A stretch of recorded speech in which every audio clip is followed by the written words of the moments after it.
Hello and welcome back to the Comic Books Matter podcast. I am your host, Jesse, and with me today is a very special guest. He stands Luna. He has a lot to say about Destiny. He's a reporter in Central Ohio, but most importantly, he's a resident meme curator for Uppercut. Glenn Battishill. That's me. What's up? Hey, Hello. Glenn. Thank you for being on the show today. Thank you for having me. It's always a roll of the dice when someone says, "Do you want to talk about Star Wars?" And I'm like, "You probably don't want me to talk about Star Wars." And I purposely want you to talk about Star Wars today. Great. I'm here to do that. So I know today you brought Star Wars Jedi Redemption, right? Yeah, it's Star Wars Tales of the Jedi Redemption. It was the sort of concluding arc of the Tales of the Jedi miniseries they ran in the 90s. And so I know, like, a lot, not know, but I assume that you've read a lot of the Star Wars comics. I have, yeah.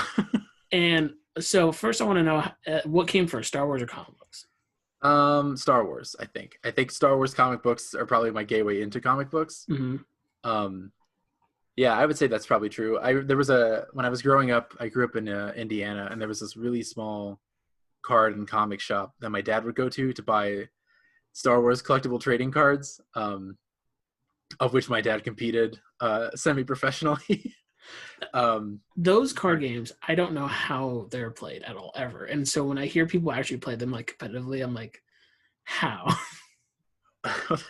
Yeah, I grew up playing that card game with my dad. I think maybe to this day I've beaten him like twice ever, because I didn't understand until I was like 20 really how to like build a deck, a trading card deck. So he would just like trounce me every game, because I'd be like, oh, I'm just gonna put in 6 copies of Darth Vader. This will get me there, and then that's not really how that game works. So, but yeah, I remember going to that comic shop and card shop with him one time, and I don't remember what it was. It was some special occasion. It might have been, I don't know when it was, but it was in the early 90s. But when my brother and I both got to pick out a comic, and my brother picked out, I think, the first issue of when Dark Horse did an adaptation of Splinter of the Mind's Eye, Okay. by Alan Dean Forster, or Foster, sorry.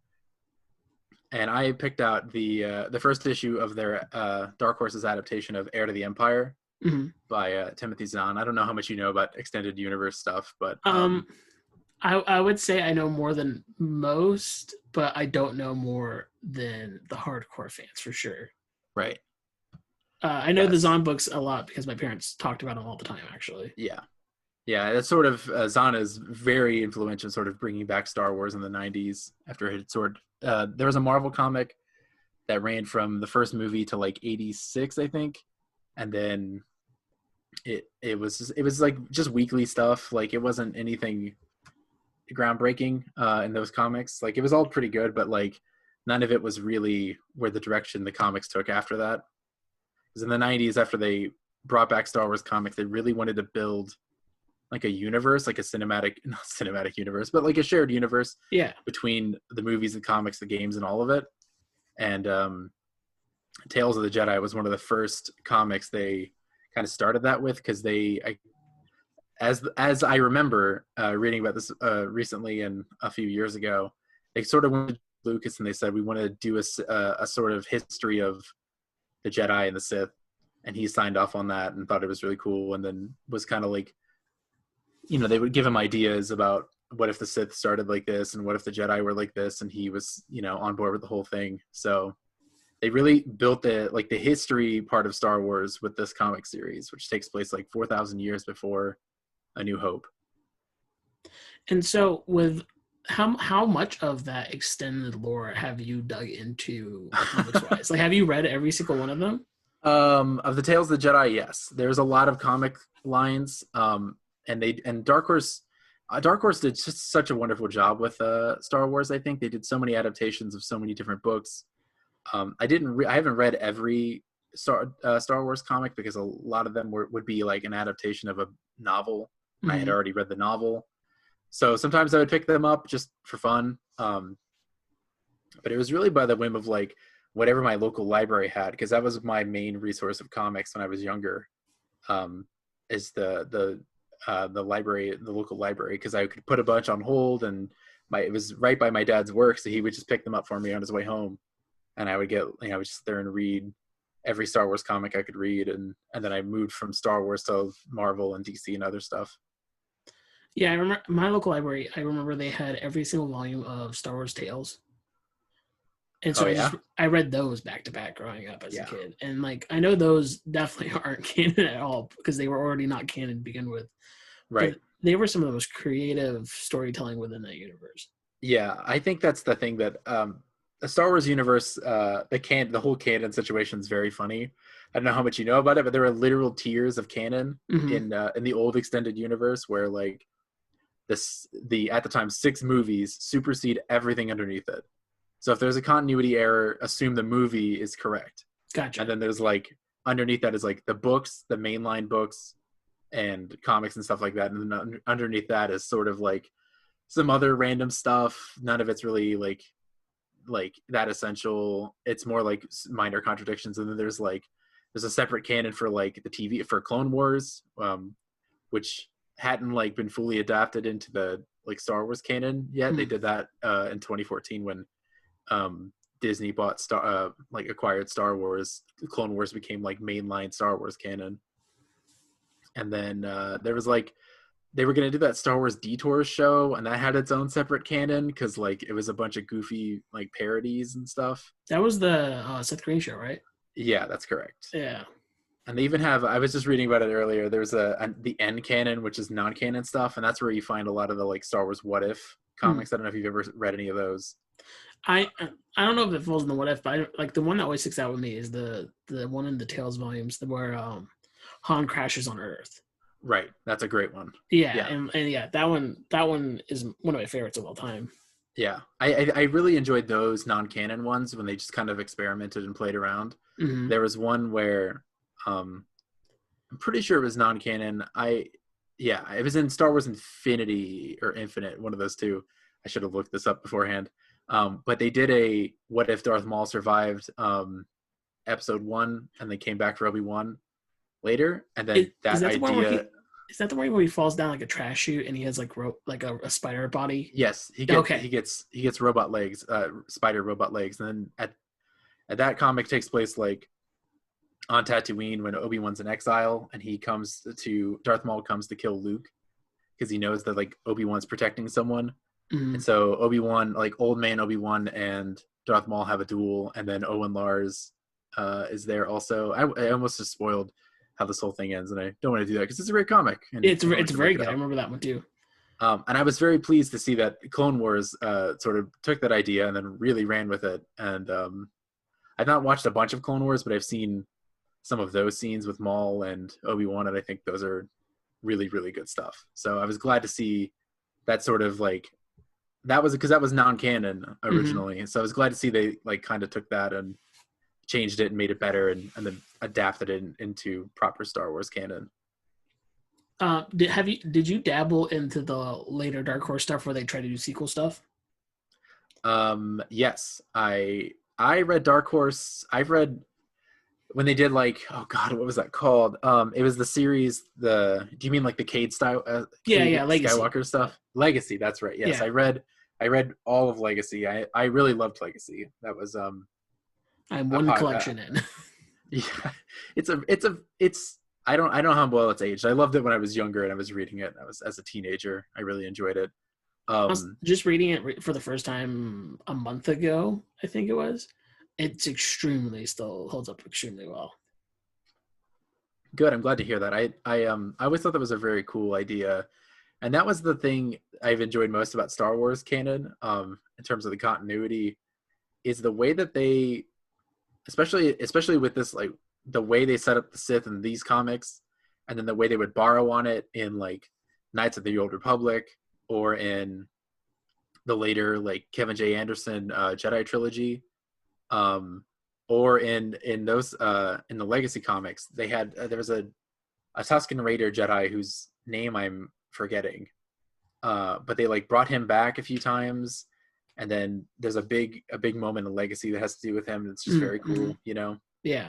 Um, yeah, and I remember I remember seeing Star. I used to get Star Wars Insider because of course I did, and there was a big cover story about Cade Skywalker, and he was like, "Oh, he's the edgy Skywalker," and I was like, "Oh no!" But I ended up enjoying that character. I thought it was a neat version of that that sort of archetype.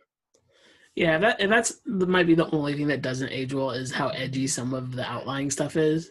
Like Yeah, your main Sith is just covered in spikes. right. Yeah, he's very. There was a style for Star Wars at that time, which is very funny, but it is sort of when I started like looking at Star Wars a little bit of like my head tilted. We're just like, guys, like really, like a lot of spiky dudes. Mhm. And then even in the novels, and they brought in like uh the Vusin Vong and everything, and they were like, oh, we're like an entire species of dudes covered in spikes, and I'm like, I get it, but like, come on. How do you live? Come on, how do you lay down? Like, yeah. Okay, so going back to Jedi Redemption, what made you pick this mini series to talk about today? Um, I think it's my favorite non. I mean, I don't know. I have a lot of favorite Star Wars things. People ask me all the time, like, "Oh, if I wanted to look into like the Legends canon or the old extended universe, where would I start?" And I have a really hard time answering that because the great thing about the extended universe is really they kind of let people like run wild with it. Excuse me, sorry. That's They let okay. people run wild with it and do their own thing, and so there's certain stories that are a little bit more like the Rogue Squadron books are very like, oh, we're kind of like Tom Clancy in space, where it's all about like the technical specifications of a Star Destroyer and the, you know what I mean? Like it's a bit more, it's a hard science fiction. And then you read stuff like Tales of the Jedi, which is very science fantasy. And I really enjoyed that sort of like mythological part of Star Wars, especially like the origin of the Sith. And everybody loves the Jedi and the Sith. It's very cool. Like hot take, the Sith are cool. Hot take, the Jedi are cool. And like Yeah, yeah. this is at a time when basically everything that everybody knew about the Jedi and the Sith was what was in the movies. What was in Mhm. the main 3 movies. So like everything now, I mean, like the sort of like view of the Jedi now is that they're a bunch of like kind of bureaucratic idiots who let bad stuff happen because they can't. They're crippled by inaction, But like at the time, it was like the Jedi are like space wizards, space samurai, and so seeing like the origins of them, like they don't even use lightsabers in the beginning of this series, like that's something they grow into. They just like Mhm. are there having sword fights using the Force and stuff, and treating the Force more like a primordial thing is really interesting that like the Jedi are tapping into, but they don't really understand it. And then the Dark Jedi are tapping into it as well, and the Dark Jedi get exiled and they become the Sith, and then they become like a cult. Like it's very cool. It's a very cool origin for um that sort of like sect of people in Star Wars. And I really enjoyed this comic line because it lays out an origin story that at the time, I was a kid reading these. I hadn't really seen an origin story like this for the bad guys, where it explains like the history of like where they started, and then they moved to this planet. They got marooned basically on Korriban. I don't know how you want to pronounce it. Star Wars pronunciations are a whole mess. Yeah. But Tales of the Jedi I just enjoyed because it told this like big sweeping galactic story, but it was also centered around like a handful of characters. And I picked Redemption because it's the sort of end of this arc. And the thing with Star Wars is that not a lot of characters get an ending Mhm. because they just kind of keep. It's a bit like it's a bit like comic books where there's not really an ending to Tony Stark's story because they're Yeah. just going to keep bringing it back. And so I know there's not really going to be a conclusion in the canon for Han Solo or for Luke Skywalker or something like that. So it's cool that this book ends this series. You know what I mean? It's cool that they bring all of these characters' arcs to an end in this book. Yeah, and when I was reading it, I because you told me what it was, so I bought them and I read them over the last 2 days. And when I was reading it, at first I was like, I feel like I'm coming in late, which makes sense because it is an end of kind of an age. Right. But you could already feel the tension of all the characters, and it already felt like these characters had been in things before. Right. And with a lot of Star Wars lore, at least for me, it feels like whenever I read something extended, even like watching some of the extended movies like Rogue One or um, what's it like The Mandalorian, watching that TV Right. show, none of those characters kind of feel like they've been here before. Right. But just even reading these by themselves, it felt like these characters had a whole life Yeah. before this, and I can feel it in the way they're talking and the way they're moving through the book. Right. And And I and that's really, impressive. yeah, I enjoy that aspect of it. It gives the characters like a sense of history, Mhm. which for Star Wars is unfortunately one of the things about like the later Star Wars books is that the characters sort of have to stay rooted as like themselves so that different authors can use them in different ways. So like sometimes a thing will happen to Luke Skywalker in one book, and then Luke's next adventure is written by someone else, and they kind of sidestep or ignore, the lesson that he learned at the end of that last book. Yeah. So sometimes the main characters of Star Wars, like a lot of the side characters, develop and have whole colorful arcs, but the main characters sometimes feel like they're a little bit stuck. But that's what I enjoyed about this book, because all of the characters, like you said, they have a sense of history and they have a sense of like, um, these are main characters and this is the last part of their adventure. Yeah, and when you first read this back when you were teenager, um, when you got to the end of it, I don't want to spoil anything, but when you got to the end of it and you got to that conclusion, did it feel like you lost people that were close to you when you read it, or was it not at that level of impact yet? I think I'm trying to think of when I read this. I'm trying to think of if I read it in order with all the others, because I'm pretty sure that I read this book either. I think I read this, which is the sixth of the Tales of the Jedi books. I think I read it like either first or second, honestly, because they had a whole thing where there was an audiobook version of these comics as well, or well, it was on tape at that point. Mm-hmm. And my brother and I listened to it because it was Star Wars, and we didn't really. It was probably like issue 3 of volume 2, and we just like listened to it. We're like, oh, these characters are cool. I don't really get what's going on here, but these characters are cool. Sure, this guy's a Jedi. This lady's a Jedi. Cool. Yeah, this big monster guy, this like big bull monster, he's a Jedi too. I love that. Like, and so then when I read this book, I love the cover art of it. I think the trade paperback cover is really gorgeous, I think, and I really enjoyed the sort of like spiritual element of it. And then when I read this book, and like you said, you got to the ending, I did feel that sort of like, it has a lot of weight in the ending, and I really Mm-hmm. enjoy that. And I don't want to keep using the word spiritual, but like it has that sort of like quality of like Obi-Wan and Yoda, like those sort of like the way that Star Wars always leans a little bit into like mysticism and religion and stuff like that. Yeah. And I really got that sense at the end of this book as well, which I really love. And now rereading it, like I was rereading it the other day before when you asked me to do this, and I was like tearing up a little bit reading it, which is very silly, but Because it's only 5 issues, and they don't spend a lot of time establishing characters. They expect you to already know them in a lot of ways. right. And so I was 3 issues in, and I'm like, am I gonna get anything out of this really? Because Sure. I wasn't feeling a connection. And but by the time that last action piece happens in the last few pages, I really felt devastated that what played out. And Yeah. what's really interesting is since these came out in like the 90s and into the late middle 2000s, it felt like such a kind of, it's weird to say this, but it felt like such a 70s movie in a way, Yeah. Sure. where you don't get it's back when at the time they're like it's dark period in Hollywood, and so you Right. don't get the conclusions that you expect. Yeah, it's very open-ended at the end. It just sort of has that like almost like a Western or samurai movie Yeah. ending where, I mean, like I'm not gonna spoil it, but the last panel of this comic is someone just staring off into a vista. Like Mhm. it's very classical in that way.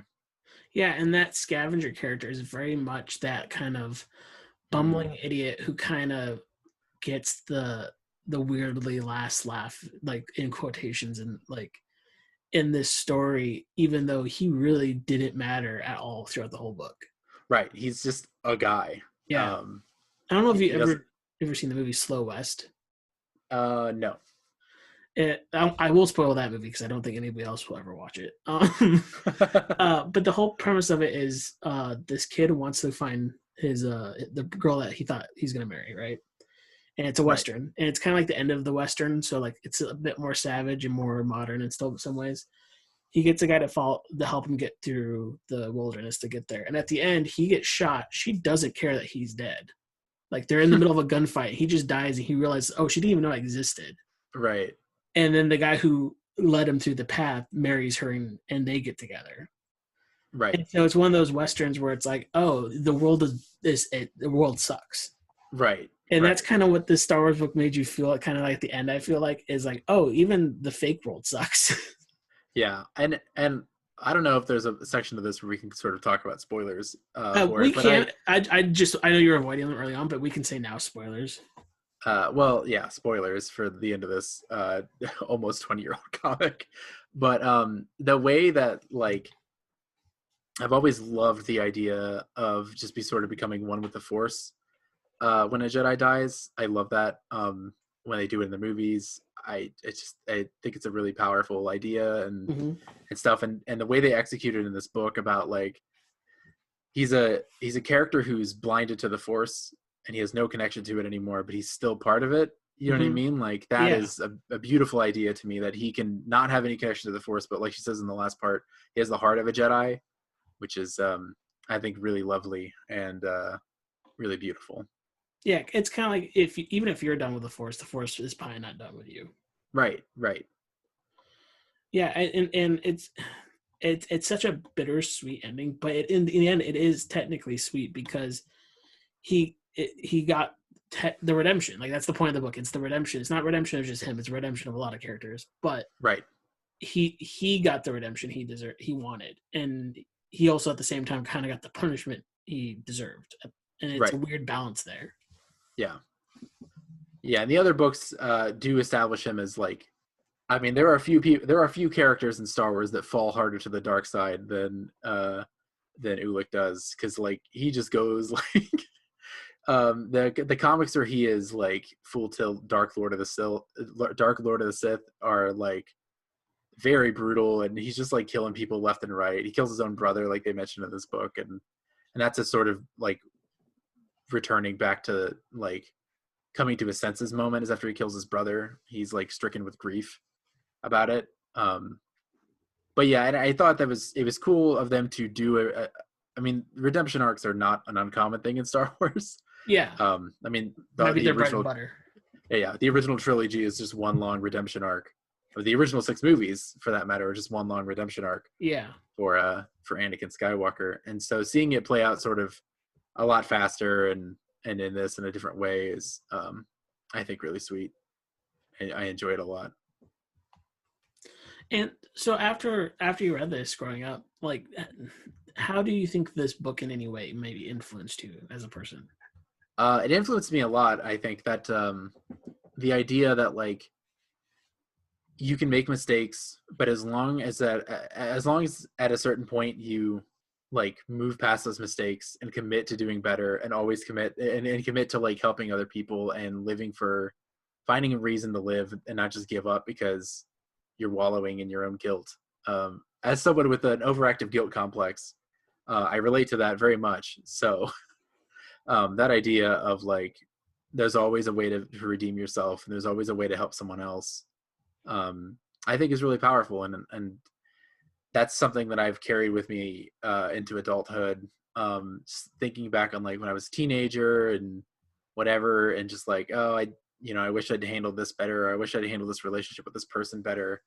And just thinking and focusing on the future and focusing on, it's not too late. I can always do better.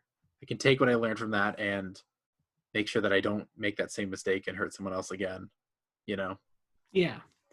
And I think that's something huge that I always find fascinating, that comic books in weird ways teach us basic human emotions, but they present it to us in such a good way, though, and such a compelling way that they stick.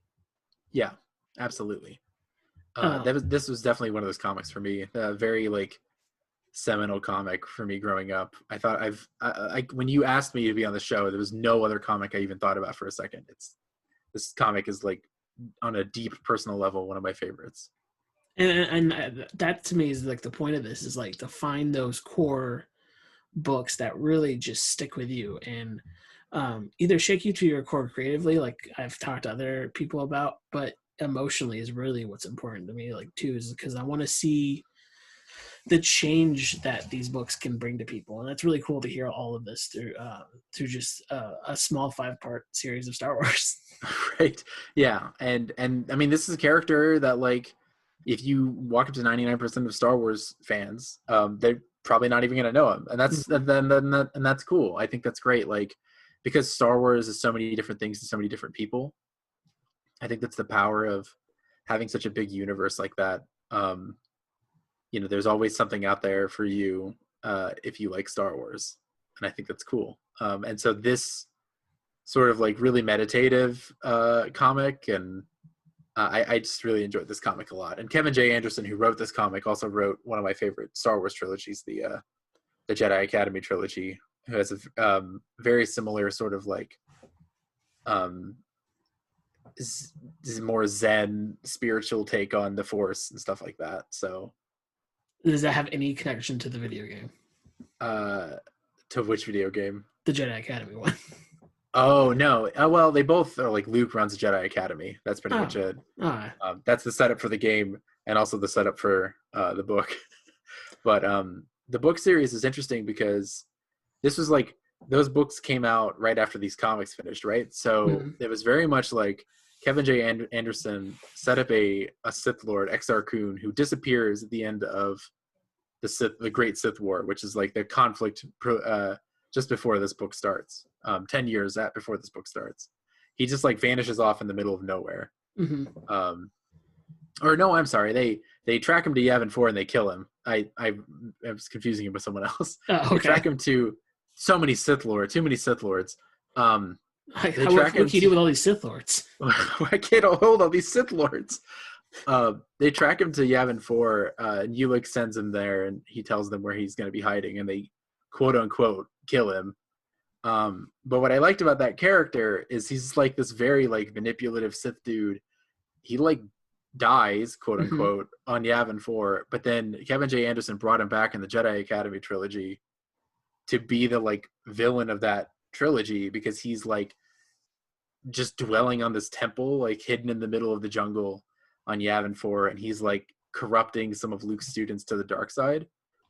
And so reading this comic and then reading that book, I was like, oh my god, it's that guy. Like everything's connected. Everything's connected. Yeah. It's very cool. And obviously they're borrowing that from, that's just part of like setting up a continuity, and I really appreciated the commitment to continuity that Star Wars had for a really long time. They like literally would talk about how they have people who read everything, who consume everything, and who sort of sign off yes or no on like, can I bring this character in? Or like, what if I, blew up this ship? Would that impact these other stories? Or who's this character I can use? Stuff like that. Yeah. So I'm gonna move on then now to some questions, just some random questions. First one is what's one aspect of Star Wars that you would like to see explored in comics more?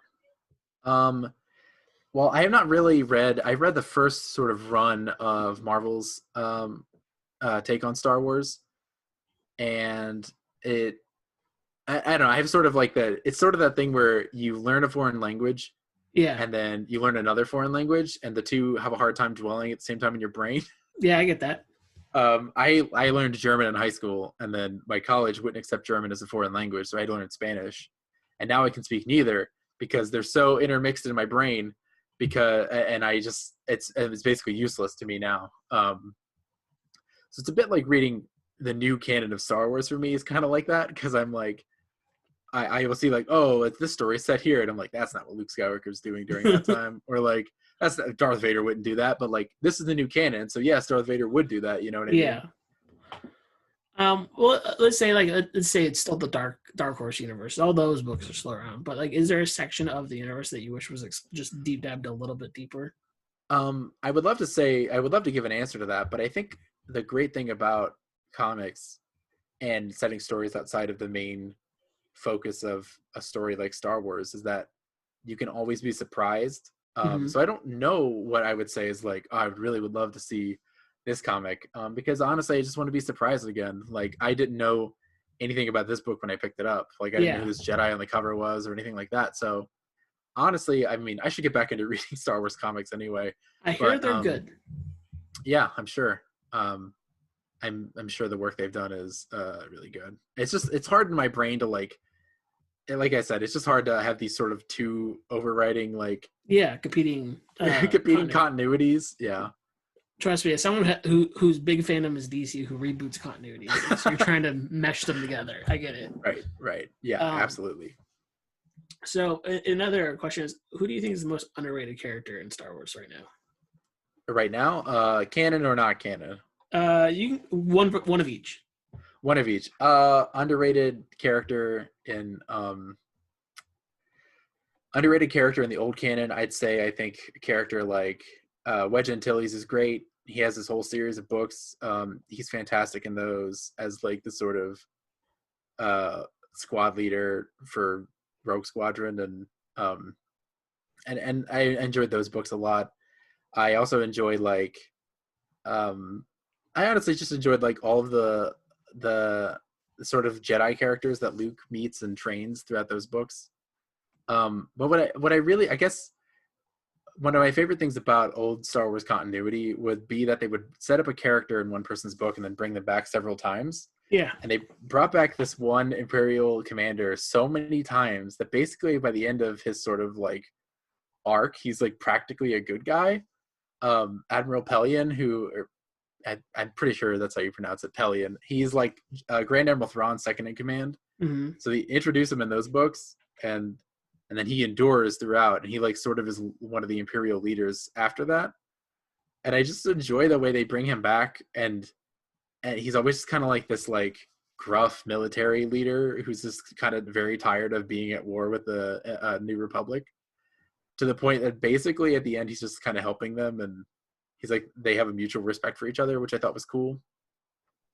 In the new canon now, I don't know, because I need to watch Clone Wars. I guess everybody tells me every 5 seconds when I talk about Star Wars that I should watch Clone Wars. Yeah, there's a ton of characters I don't know just because I haven't seen Clone Wars or Rebels. Right. Well, that was the funny thing about when they got rid of the Star Wars canon. It was like I hadn't watched Clone Wars because I don't think I had the network that it was on when I was in high school. So I was like, oh, catch up eventually when it's on DVD or something. And then they were like, all right, Disney bought Star Wars. And I was like, well, don't have to worry about Clone Wars anymore. And they're like, but we're keeping Clone Wars. And I was like, what? So I need to go back and do that. And I know it's funny because they had all these characters who were in the old continuity, and the old continuity and Clone Wars existed together. Yeah. But now the continuity for the comics is gone. So characters like Asajj Ventress, like, is just in the show now without a bunch of her backstory, because her backstory was in the comics. But I'm sure they've accounted for that. I'm sure they've like filled in her backstory and stuff like that. I think she's cool. I think Count Dooku is really cool. I think the Dark Jedi stuff they did in the Clone Wars, both in the novels and in the comics, and I take it they've done it in the show because I see clips on Twitter all the time. Seems really cool. That was my biggest frustration with the movies. One of my biggest frustrations with the prequels is they established the rule of two was like a hard and fast rule, and I just was like, oh, but like you could do so much more with more than two bad guys. You know what I mean? Yeah. And then they even like get rid of it, and they don't care because Count Dooku's just like raising a school of dark Jedi at a certain point, and everybody's cool with it. And it's just like, okay, like why did we even bother with this whole thing then? You know what I mean? Like, I mean, we all know secretly Count Dooku was probably a good guy. This is an interesting take. Go on. Although there was something, I can't remember what podcast. I want to say it's probably the Rooster Teeth one at some point where Bernie goes, Count Dooku was the only one in episode 2 that knew what was going on. Right. Yeah. You were working with the bad guy. You know that, right? Right. Yeah. I saw a great image the other day about Count Dooku. Like, it's a section of the novelization of Revenge of the Sith about how like all of his plans and all of his like victories and struggles have all been leading up to this moment where he's going to be Anakin Skywalker's first murder. Mm-hmm. And like you see that in his face right before Anakin kills him, and I think that's a great moment for a character. They do a really great job of fleshing Dooku out in all the books and all the comics and stuff like that as being a sort of really sinister Machiavellian type character who's always scheming, who's always like got another plan in motion. And I really enjoy that. And talking about the rule of two and having random characters out of canon into canon, like I understand like the rule of two, like that's a bad lore thing in a lot of ways, but the way they establish it in the novelizations, because that's the only trilogy I've read all the way through, is the Darth Bane trilogy. Right. And that's a really good trilogy. It's like extremely, like I thought it was extremely good. I've read those. And then I'm like, oh, that's not canon anymore, I guess. But then Darth Bane's just in Clone Wars as a ghost. And I'm like, okay, so is he? Is he canon? You see what I mean? Like, it's like, because that was a character from the canon at the time, but now he's not canon, but he is now sort of canon because of Clone Wars. It's a whole mess. I should watch Clone Wars. Yeah, I need to get back to it. I watched like the half of the first episode. But I think the funny thing about the Sith, I always enjoyed the Sith more when they were like a bit like the Shogunate, where it'd be like, I am the Dark Lord of the Sith, and then there's some other dude who's like, no, I'm Dark Lord of the Sith, and they each have their own little like factions of the Sith. They were like, I am all about like ritual sacrifice and brutal murder, and this guy's like, I'm about dark side rituals and whatever. You know what I mean? Like, I enjoyed the sort of like anybody can be a Dark Lord of the Sith, and that's why it doesn't really mean anything. The Knights of the Old Republic games do such a great job with like the Sith as a concept. Because it's not, I mean, they do the whole, it's like a whole organization later on, but like the way they sort of show up, and it's like at a certain point it doesn't mean anything. It's sort of like based on a true story. Like it doesn't actually mean anything. I'm a Dark Lord of the Sith. Like, what does that mean? What did you do? What are your qualifications? Who did you murder? Well, I know one yet, but I feel dark. I'm getting there, you know, like the way KOTOR 2 especially, it just brings up like 4 or 5 people, and they're like, these are all Dark Lords of the Sith, and they all hate each other. It's like great. Like I enjoyed that. KOTOR 2 is awesome. That's the best one. Let's go. But it is kind of interesting though, because you're talking about building canon, and for some legal reason, the character Vima, who's in this novel, the girl that Ulick trains, was supposed to be the like main Jedi character in Knights of the Old Republic. Like Knights of the Old Republic is supposed to be a direct continuation of Tales of the Jedi, which makes sense because like I know there's a Knights comic series that takes place afterwards. Right, and there's they go to Korriban, and it looks just like it does in these comics with like the sort of like Valley of the Pharaohs thing where there's like heads of all the Sith Lords. And I think it's awesome. Stuff like that, I love it. It's so cheesy and kind of corny and played out at this point, but I just love the like, I'm a Sith Lord, I'm going to carve my head in this giant canyon and have a big tomb when I die. You know, like, I think it's cool. But, you go there in Knights of the Republic 2, and Vima Sunrider was supposed to be the Bastila Shane character in Knights of the Old Republic. But for some reason, they lost the name Sunrider through some... I was looking it up the other day, and I no one knows. It just says, like, the Wikipedia entry just says, like, legal reasons that no one understands or something like that. And I'm like, all right. Files are incomplete. Yeah, files. It's not in our archive. Well, speaking of canon, my last question was, what do you want brought back into the main canon? I mean, that's such a loaded question because, like, I want all of it, but I don't want all of it. Obviously, I get one. I guess I want people to go on the same journey with Star Wars that I went on, which is a really great thing that I do see constantly. People really in love with Clone Wars and really loving Rebels and the comics and the new novels they're putting out. So like I would love to see some of the like really great surprises from the old extended universe brought back and reinterpreted the way they've done with Darth Maul and the way they did with like Darth Bane or I just had another great example. They had Thrawn with with Grand Admiral Thrawn, right. I think Grand Admiral Thrawn is a mismatch for that sort of like time in the show. It is weird. It's because Thrawn exists as like, oh my god, I have a whole Star Wars rant. Well, no, but it's like Thrawn's kind of like a Vader substitute. Yeah, a bit. Yeah, he's the sort of geopolitical landscape after Return of the Jedi is that the New Republic is like trying to conglomerate all these systems together, all the old Empire systems, but they can't do it because there's like a zillion of them. Mm-hmm. And now suddenly all these systems that were before controlled by the Emperor need a government, and the New Republic is doing a really bad job because they're so bureaucratic and they want to like, they're going so slow.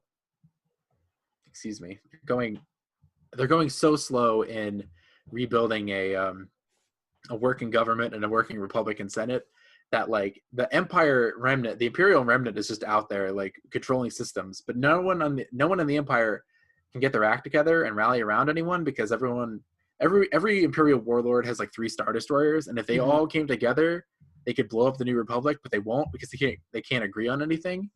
So that was why Thrawn was an interesting character, because Thrawn was a character that all the Imperials could rally behind, and that's why he was a threat to the New Republic. But placing Thrawn in like a Rebels timeline is interesting because like Vader and the Emperor are also still there.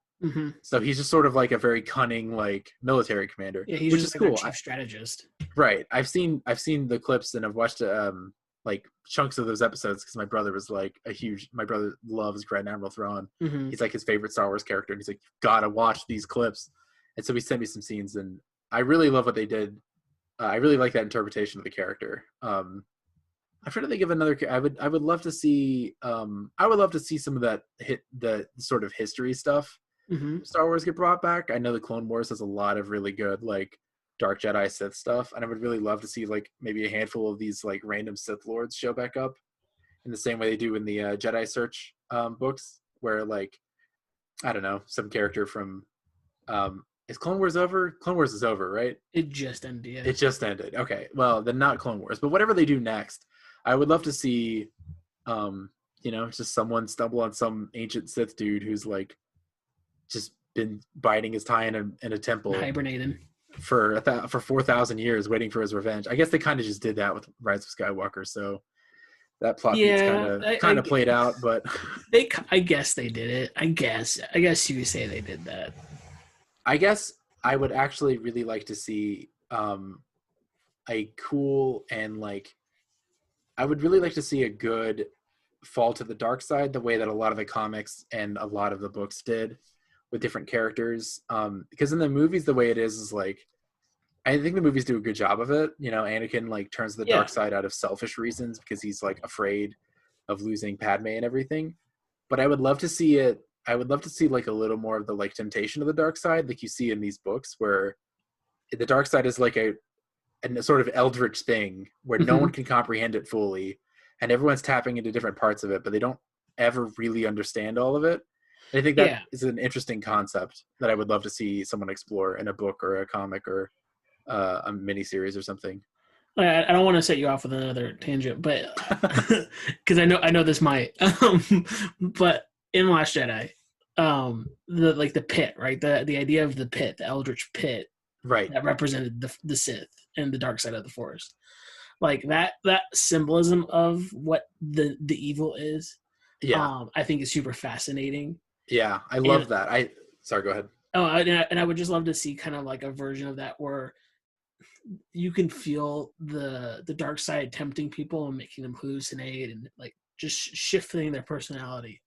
Because we see that with Anakin in the movies, but it's not very visual. It's very tonal, the way he acts. Right. Yeah, the Anakin's fall to the dark side is one of those things where it's so frustrating because they do so many notes of it right, but then they do some notes not so right. And so I would love to see something like that. Because like you said, like that with the pit thing, because Rey is searching for her answers about her parents, and she's fixated on it. And like that insecurity is exactly like what the dark side as like a concept feeds on, that like fear and insecurity. And I really like that. I think that scene is so well executed, the way that Rey like loses herself in it. I think it's probably like one of my favorite parts of The Last Jedi. I think that's so cool, and I would absolutely love to see that interpretation of the dark side again, rather than just like, we're evil, you know what I mean? Like, we're bad guys. Right, because it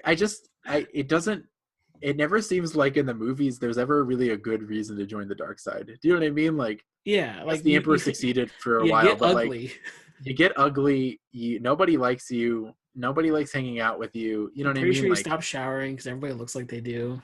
yeah, but that's what the robes are cut there to cover up, you know.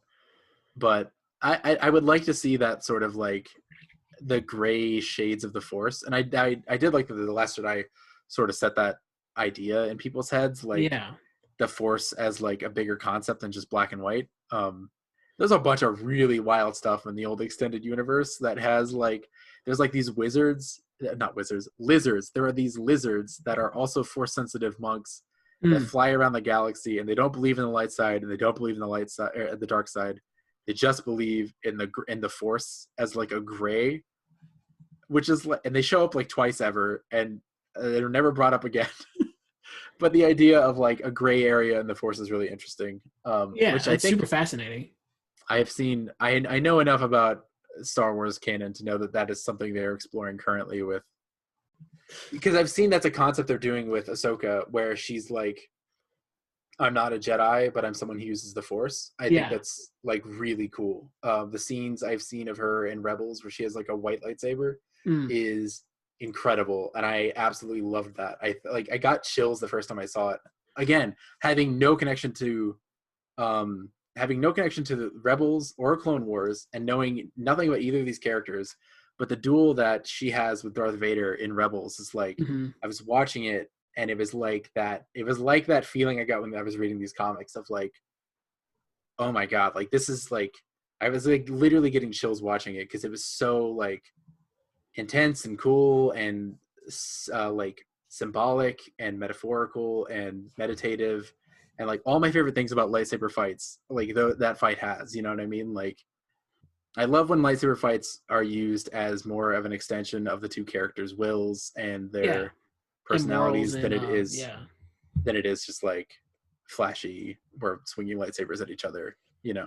Yeah, for sure. And like last part about like symbolism and things, I always think about Last Jedi when it comes to Luke's robes in a lot of ways, right? Because like at the beginning of the original trilogy, he's in all white, and that's when he's closest to, I think, the light side of being a Jedi because he's so pure. And at the end, he's all black because I think that's the closest we ever see him get to the dark side because he's about to kill his father. Right.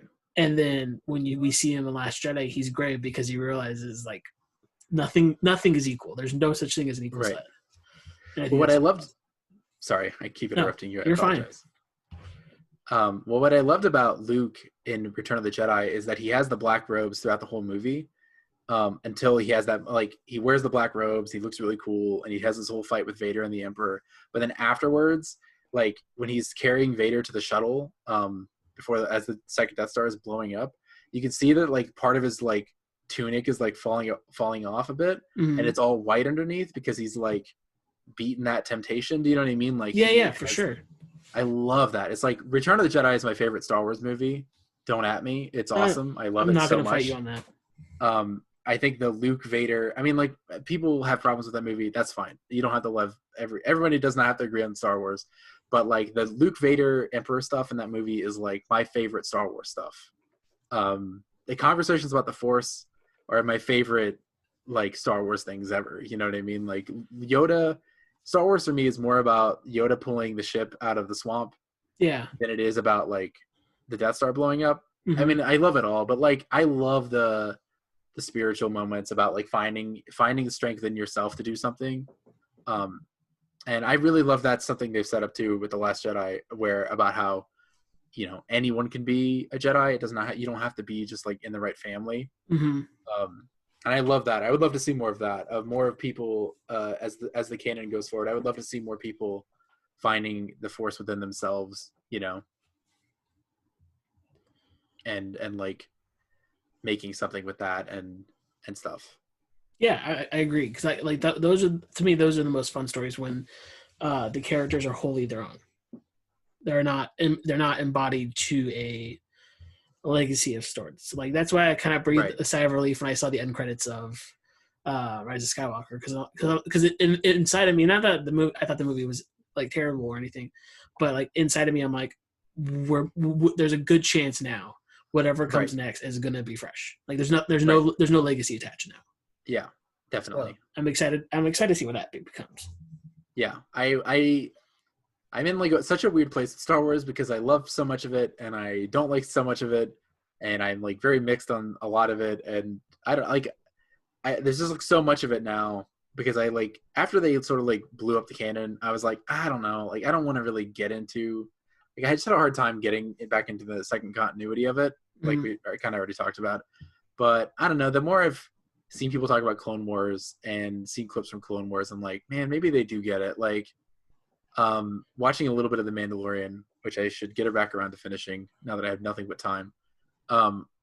Yeah, I really I am hopeful for the direction that Star Wars goes with the right, if they have the right people at its head and they can do the right things, because it seems like they are very into continuity. I think that's like one of the things I always find very funny is when they're like, oh, this character from Rebels is like mentioned in Rise of Skywalker or something, or this character from Clone Wars is going to be in the second season of the Mandalorian, and I'm like, cool, like I love that, like because that's what I always loved about Star Wars. It would be like, let's have him show up places. Oh, Luke, here's this new bad guy. Luke needs help. Who's he going to call? He's going to call Wedge, of course, because that's who you would call if there's if you have a space battle, you need one. You're going to call Admiral Akbar and you're going to call Wedge. And so, like, the idea of, like, them trying to make Star Wars, like, one continuity again, because it feels so segmented right now. Do you know what I mean? Yeah. Like, no, I agree. I get you. And I love what they are doing with these shows, where it seems like they're really interested in creating a new continuity and a new, like, cohesiveness. And I really hope my cat snoring can't get picked up on this microphone. I don't hear it. Now. You're good. Okay, good. She's sleeping next to my computer, and I just really didn't want her snoring to be here. Sorry. But yeah, I think it's really cool what they're doing, and I keep hearing things, and I'm like, they're doing that? Like, oh, they're doing that? There was that rumor the other day. I don't know if you want me to talk about Star Wars rumors in this show. Well, we talk rumors.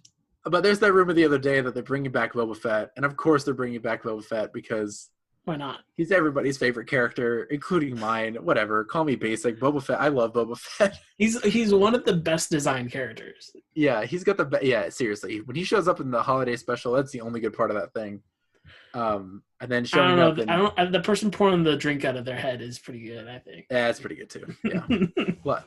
A lot of moments of the holiday special. Well, the holiday special, by the way, is that third canon I mentioned earlier, where it's like pseudo official, but not really. Like, don't take anything here as gospel, but I guess it's part of it. You know what I mean? Yeah, for sure. Yeah, as it seems like they are moving away from the Skywalker stuff. I'm more excited about Star Wars as they give Star Wars to more people with more voices and more ideas. That excites me. Yeah, I agree. I would love to love Star Wars as much as I used to. I think what they did with like Fallen Order was really good as like a stepping off point. Yeah. Even if like I think Cal Kestis is kind of like a bit boring as a main character. He's definitely milquetoast. Yeah, he's definitely Archie Andrews, which is fine. Like, that's fine. But I think the ideas they set up in that are good. Yeah.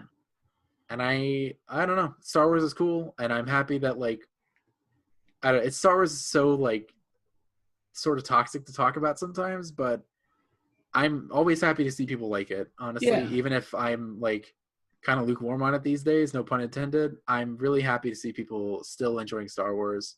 Because these, not everything has to be for me. Like, I see people post on Facebook about their kids really loving, Clone Wars or really loving some of the other stuff they've done lately, and I'm like, cool, awesome, that's great. Like, it's all Star Wars, man. You know what I mean? Like, yeah, it's all good. I mean, like the best example of this is like my dad watched Rise of Skywalker recently for the first time because he doesn't go see movies in theaters very often. Right. And he texted me at work because he was finishing it when I was at work. And he just texted me. He's like, I cried. I'm like, when's the last time my father's cried at a movie? But like, I know I didn't like it that much, but it moved him completely because it was the conclusion of characters he's seen for ages ago. Right. Right.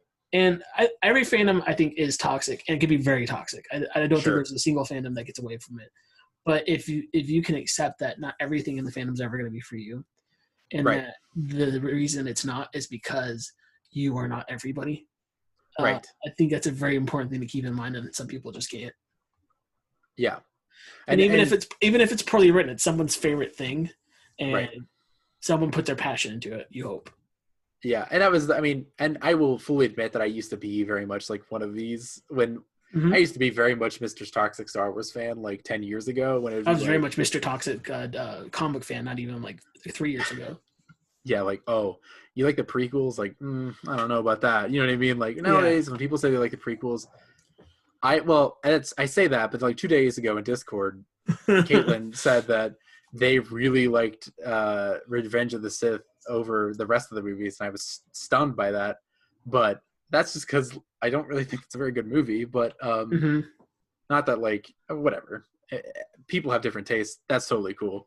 I just when people say things like the original trilogy is boring, I'm like, but whatever. It's special to me. That was what I grew up on. Like I watched those movies with my dad, my brother when I was a kid, and it's like super nostalgic and super special to me. And if the new stuff is that way for other people, then that's awesome. And it's okay, I think, to have those initial reactions because like there's someone I follow on the podcast Twitter who kind of bashes one of my favorite writers for comics, and I'm like, but I get it. I like at first I was like, man, that really sucks. I really hate reading these takes, but at the same time, I'm like, no, I get exactly where he's coming from though, and he doesn't like that storytelling, but I do, so that's fine with me for me to like it. And there's just it's really interesting, the idea of criticism and personal favorites is a really complex subject, but it is super fascinating to try to wrap your head around. Yeah, I think as long as people come into conversations about this, as long as people want to come at me and talk to me about Star Wars in good faith, then I'm like down for it. But I think the sadly, that's just the way that discourse is sometimes. It's just so often like bad faith takes, and I just don't have time for it anymore. Yeah. Or I do have time for it because everyone has time for everything now, but I don't have the energy for it, and I'm not going to put myself into it because like, what am I going to gain? What are they going to gain? I'm not going to convince someone that some comic book I read 20 years ago is just as good as, you know, whatever the thing that they're telling me is better. You know what I mean? Like, no, I agree. Yeah. Now, if we can get some Star Wars games, that's what I'm into right now. Please give me more Star Wars games. Let's hope for the future on that, because that's been rough. Yeah, I am so close to. I know that there are people who are working like a total conversion mod to turn XCOM into Star Wars, because I think there has never been a concept of that more cleanly maps to Star Wars than XCOM 2's idea of like you're a bunch of rebels slowly taking out strategic targets of an evil like organization. And I play XCOM 2 sometimes, and I'm like, God, I wish I had a Jedi here, like. You know, or like, oh, I wish that a Sith Lord would just show up in some fight, or like a Sith Inquisitor, and I had to fight that. You know what I mean? Like, I don't know. One of these days, when both of us have more free time, we have to try to do some Old Republic tabletop game. Oh yeah, I would love it. I have heard the tabletop game is good. I have played very few tabletop games. I know there's someone who's modded 5th edition of D&D to be Star Wars, so that's also interesting. That's fun. Glenn, thank you again for being on. Is there anything you want to plug for yourself? Kind of promote yourself in any way? No, I just kind of like hang out on Twitter. I don't really have any side projects or anything yet. I just kind of hang out and chat with people and make memes for uppercutcrit.com. What's your Twitter handle though? My Twitter handle is my name, Glenn Battishill. That's at GLENN BATTISHILL. Know that you are getting into a Twitter feed that is mostly about K-pop and tweeting memes about other people and stuff like that. But yeah. And speaking of Uppercut too, just real quick, they're doing a great sale right now too, where a bunch of their Pride merch is going up. It's 15% to which project is it again? Oh God, I can look it up. Yeah, I could see. I actually have something in front of my computer, so I can't look it up. But I will. I can grab it real fast. Let me look. Okay. Because I have Twitter open right next to me. I had my iPad with the comic on it in front of my computer. I mean, it's best to have the source material right in front of you. They're doing 15% of all proceeds will go to Youth Pride at Rhode Island Foundation. That's awesome. Yeah, so yeah, if you guys want to pick up some nice merch, I'll try to get a Gamers Go to Prison crop top. Yeah, there you go. But again, Glenn, thank you for being on the show. Jesse, thank you so much for having me. I've listened to. I've really enjoyed listening to your podcast. a little behind. The last episode I listened to was Chip's episode, Oh, that's fine. but I think you're doing a great job, and I really enjoy this podcast. Even as someone who does not really read comics that much anymore, I've really enjoyed just hearing people talk about comics and talk about things they love. So thank you for having me on to talk about Star Wars. And yeah. Hey everybody, it's Jesse again, coming back in at the end to plug some of the podcast's social media links and give some credits for what you hear on the podcast and see on your feed. You can find us on Twitter at Comic Books Pod. You can also find us on Facebook at facebook.com/comicbooksmatter. You can find us on Patreon at patreon.com at /comicbooksmatter. Only $1 tier right now, and it just gives me your support, but soon we'll have some new content on there for you. You can reach me by email at comicbooksmatter@gmail.com if you have any questions for guests, if you have any stories about comics that impacted you, or if you want to be a guest on the show. Logo by my friend Steven. He's great, has nothing to promote, but if you see Steven, tell him he's great, and thanks for the logo. The theme is Joy in the Restaurant by David Szesztay, and I found it on freemusicarchive.org. Thanks, everybody, and I hope you have a good rest of your weekend.